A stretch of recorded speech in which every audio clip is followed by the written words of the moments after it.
과거 속 오늘엔 어떤 일들이 있었을까요? 영상으로 떠나는 라떼뉴스 여행. 영상실록 오늘 안녕하세요. 아나운서 조진영. 아나운서 조혜진입니다. 아, 예진 씨, 저 며칠 전에 네. 정말 큰일 날 뻔했어요. 왜요? 집에 그 김밥이 있었는데 네. 상한 줄도 모르고 먹었다가 진짜 배가 너무 아픈 거예요. 식중독 걸릴 뻔했어요. 오, 위험해요, 요즘. 그러니까요. 날씨가 더워가지고. 또 습도도 높고 하니까 맞아요. 잘 상하는데 다행히 지금은 괜찮지만 어. 뭔가 더 그다음부터는 당장 조리한 게 아니면 안 먹게 되더라고요. 맞아요. 조심해야 돼요. 기온이 높을 땐 세균성 식중독균이 빨리 증식하기 때문에 시청자 여러분도 항상 음식은 꼭 확인하고 드시기 바랍니다. 그러면 이제 역사 여행을 한번 떠나볼까요? 네, 그럼 과거 속 오늘엔 어떤 일들이 있었는지 함께 보시죠.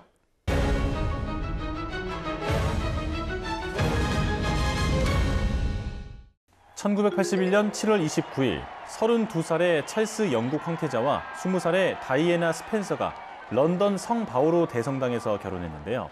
오전 11시에 열린 두 사람의 결혼식은 전 세계에 생중계됐고 7억 명의 사람들이 지켜보는 가운데 진행됐습니다.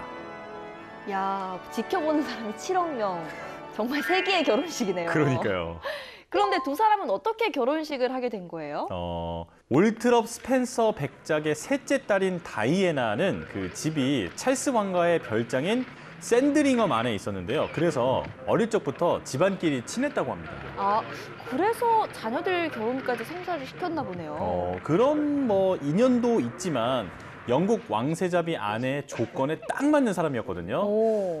스펜서 백작 가문의 일남 삼녀 중에 막내인 다이애나가 정말 그 외모도 아름답기도 해서 세간에 큰 관심을 끌었다고 합니다. 맞아요. 정말 아름다운 분이잖아요. 다이애나와 찰스 황태자는 성 바오로 대성당 대주교 앞에서 사랑을 맹세했는데요. 결혼식은 1시간 동안 진행됐고 신혼부부가 된 찰스와 다이애나는 70년 된 마차를 타고 버킹엄 궁으로 향했습니다. 다이애나가 11년 만에 나온 황태자비였잖아요. 맞아요. 다이애나는 3세기 만에 처음으로 왕위 계승권자의 아내가 된 사람입니다. 그런데 이들의 사랑은 맹세와는 다르게 비극적으로 끝났잖아요. 왜 이런 상황이 왔을까요? 다이애나는 왕실 생활이 숨막힐 정도로 너무 힘들다라고 얘기했다고 합니다. 아, 그래요? 세기의 결혼을 한 다이애나와 찰스 왕세자는 결혼 후 불화가 계속됐는데요. 다이애나는 힘든 왕가 생활에 의지할 사람도 없어 우울증에 걸렸고 극단적 선택을 5차례나 시도했습니다. 그리고 결국 1996년 8월 찰스와 정식으로 이혼하는데요. 그녀는 1997년 8월 31일 파리 알마 광장 지하 터널에서 파파라치의 추적을 피하다 자동차 사고로 사망했습니다. 그럼 이번엔 1836년으로 가보겠습니다. 개선문은 전쟁터에서 승리해 돌아오는 황제 또는 장군을 기리기 위해 세우는 문인데요.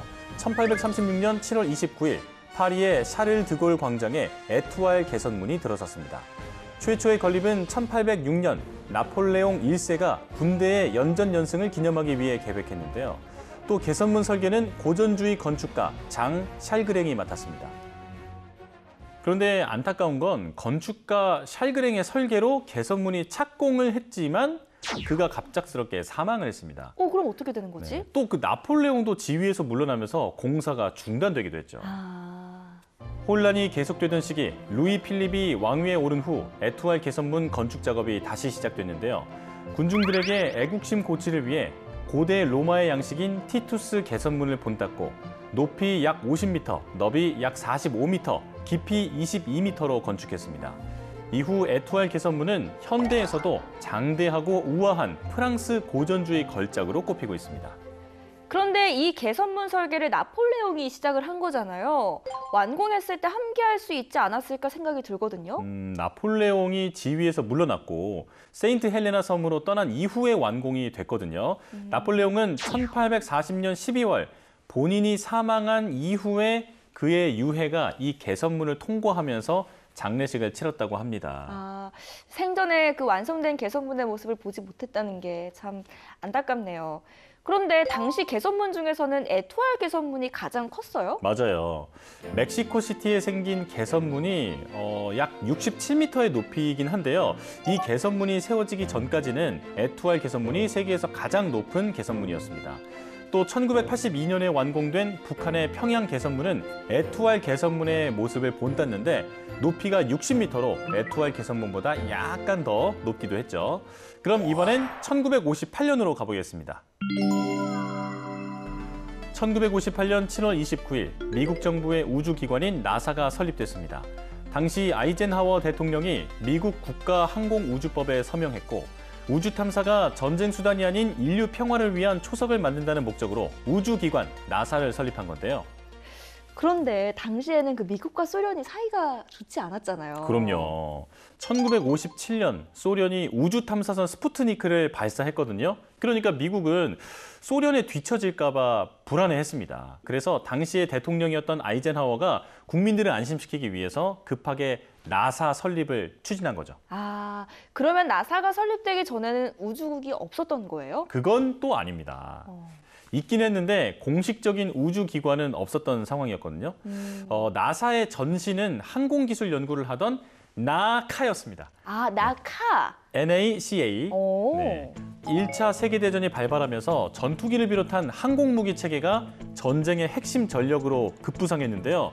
미국이 정부 산업계, 학계에 전쟁 관련 프로젝트를 총괄할 조직으로 나카를 만든 상황이었는데 조금 더 체계적인 것들이 필요하다고 판단했고 나사를 공식 출범하게 된 거죠.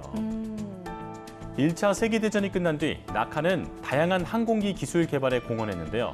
1920년대에는 항공기 날개 성능을 수식으로 예측했고 1940년대 말에는 X 실험기 첫 번째 시리즈인 세계 최초의 유인 초음속 비행기 X-1을 개발했습니다. 그리고 1958년 나사가 설립된 이후 10월 11일 첫 번째 우주선 파이어니어 1호를 발사했지만 기술력 부족으로 달에 도달하지는 못했습니다. 그러면 파이오니어 1호 발사는 실패한 거예요?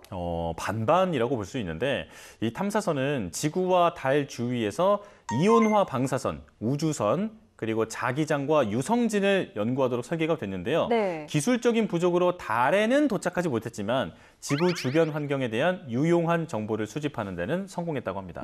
그래도 성과는 있었네요. 네. 이 밖에도 7월 29일에 또 다른 역사를 살펴보면요. 2002년 법륜 스님이 막사이사이상 수상자로 선정됐습니다. 막사이사이상은 어떤 상이에요? 막사이사이상은 필리핀 대통령이었던 라몬 막사이사이를 기념하기 위해 제정된 상인데요. 법륜 스님은 정파에 개의치 않고 탈북자 지원을 위해 노력한 공로로 평화와 국제이해 부문의 막사이사이상 수상자로 결정됐다고 합니다. 그런가 하면 1856년 독일의 작곡가 로베르트 슈만이 사망했습니다. 그는 독일의 초기 낭만주의를 대표하는 작곡가로 평론과 저술 활동을 했는데요. 특히 슈베르트, 쇼팽, 브람스, 베를리오즈 등의 많은 음악가에게 낭만주의를 알리고 도움을 주기도 했습니다. 자, 오늘도 이렇게 열심히 과거 속으로 달려봤는데요. 영상실록으로 만나본 오늘의 과거, 여러분은 어떠셨나요? 그럼 다음 시간 더 알찬 이야기로 만나요.